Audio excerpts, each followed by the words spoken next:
Di Singapura, jika Anda ke WC, ada yang mencebokin Anda. Hah? Seperti apa? Tonton video ini sampai habis.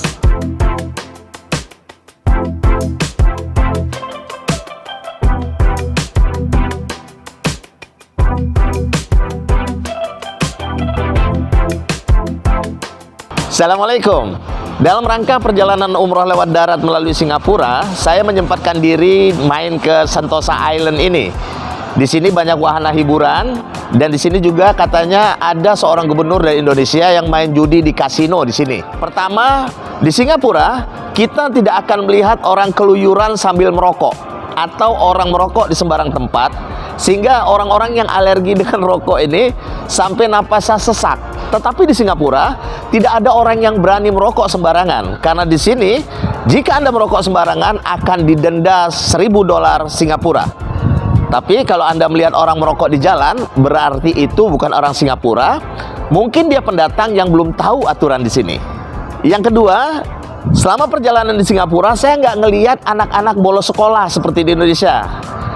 Kan kalau di Indonesia kita bisa jumpai di mall, di stasiun kereta api. Bahkan di Singapura, orang tua yang tidak menyekolahkan anaknya ini bisa didenda dan dihukum penjara. Yang ketiga, di Singapura pengemis tidak kelihatan. Di negara ini memang orang mengemis dilarang. Bahkan orang yang memberi pengemis pun dia bisa dikenakan denda.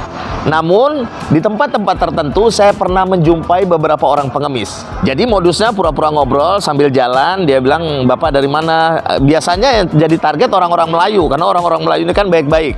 Tetapi saya juga pernah jumpa dengan orang muda, dia etnisnya Cina, malam hari waktu itu. Kemudian dia berpapasan dengan saya, dia cerita dalam bahasa Inggris, "Tolong saya bisnis saya bangkrut, saya nggak punya kerjaan, saya susah makan sekarang, give me dollar." Saya kasih $2. Jadi modus-modus mengemis di Singapura ini tetap ada, tetapi mengemis di Singapura adalah dilarang. Dan yang keempat, pedagang asongan. Sangat sulit menjumpai pedagang asongan di sini karena aturan dari pemerintah sini sangat ketat. Tetapi ada pengasong yang legal, saya lihat malam di Orchard Road, dia jualan balon. Dan ini memang pengasong yang telah mendapat izin dari pemerintah Singapura mungkin ya. Dia menjual balon, jadi harganya $10. Balon kayak di Indonesia lah, yang anak-anak kita bisa beli dengan harga 15.000, di sini harganya $10. Selain itu ada juga penjual kue, dia seperti pakai tas gitu. Itu sembunyi-sembunyi juga, kalau ketahuan petugas malah bisa ditangkap. Jadi di Singapura ini sangat ketat, di mana-mana ada CCTV. Selain disebut Fine City, mungkin Singapura pantas juga disebut sebagai kota CCTV. Selain kota denda, Singapura juga mungkin pantas disebut sebagai kota CCTV. Karena di mana-mana tempat kita bisa direkam CCTV, termasuk saya saat ini. Entah CCTV yang mana merekam saya, yang jelas saya pun mungkin dalam pantauan kamera mereka. Yang kelima, di Singapura sulit kita menjumpai pengamen. Apalagi di MRT sangat clear, sangat bersih dari pengamen. MRT, bis, pintu mall itu nggak ada pengamen.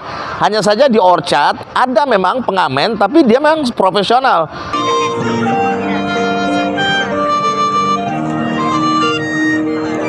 Tadi malam saya jumpa pengamen di Orchard yang sengaja, sepertinya Orchard ini dibikin satu line jalan yang di depan mall.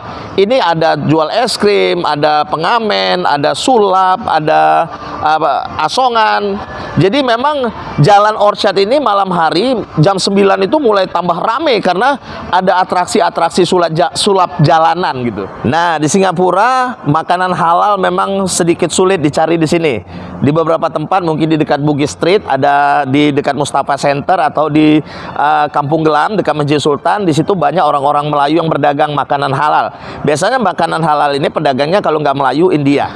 Kemudian permen karet. Permen karet tidak akan Anda temukan di Singapura. Boro-boro dijual. Anda ketahuan oleh petugas sedang mengunyah permen karet, maka Anda akan ditangkap dan didenda. Jadi di Singapura permen karet tidak dijual. Mungkin kalau Anda makan permen karet, kemudian bisa menunjukkan resep dokter, Anda akan selamat. Tetapi jika tidak, Anda akan didenda atau Anda akan dipenjara. Selain itu, yang tidak bisa ditemukan di Singapura adalah harga yang murah. Di Singapura dolarnya 12.000, apa-apa jadi mahal di sini. Jadi kalau kita beli masker saja, 4 biji itu $10. Jadi 4 biji 120.000. Tukang parkir. Di Singapura, lowongan kerja untuk tukang parkir tidak ada. Penjaga WC. Di Singapura, seluruh WC tidak dijaga. Maksudnya, dijaga dengan penjaga berbayar ya. kencing 1000, berak 2000, mandi 3000. Di Singapura tidak ditemukan. Nah, yang unik di sini yang tidak akan Anda temui selang air. Jadi kalau Anda ke WC di Singapura, rata-rata WC-nya tuh hampir 99% WC-nya tuh nggak ada selang air. Jadi WC-nya duduk, kemudian basuhnya itu dipencet tombol, airnya nyemprot ke tempat pembuangan kita dan disemprot dari bawah. Jadi nyuci sendiri gitu ibaratnya. Kan modern tuh. Nah, bagi kita orang muslim ini kan repot nih. Jadi saya pernah ada seorang teman ke WC, saya tungguin kok belum keluar-keluar, tapi saya pilih nih, pasti gara-gara air nih. Akhirnya saya bawa air 1 botol, saya masuk ke dalam, lihat dia, oh iya Pak, untung datang katanya. Kenapa? Saya nungguin air dari tadi belum cebok saya. Jadi di Singapura yang penting bawa botol supaya apa? Karena di sini air tidak ditemukan di WC, tetapi maksudnya air selang ya kalau WC-nya duduk. Tapi di beberapa tempat di airport ada yang jongkok, kemudian di beberapa tempat memang disediakan jongkok. Tetapi kalau WC duduknya sudah tidak pakai selang lagi, mencuci sendiri. Terakhir di Singapura yang tidak Anda temukan adalah kumandang azan. Berbeda dengan Turki, kumandang azan ini menjadi salah satu hiburan bagi turis di sana. Turis-turis itu kalau zuhur, asar atau maghrib itu di kota Istanbul itu azan bersautan Allahu Akbar dari bukit-bukit.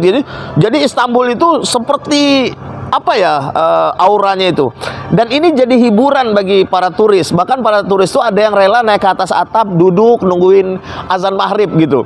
Nah, di Singapura kumandang azan ini tidak terdengar. Walaupun di sini negara demokrasi, ada penduduk Islamnya, jumlah Islam di sini nggak nyampe 20% memang.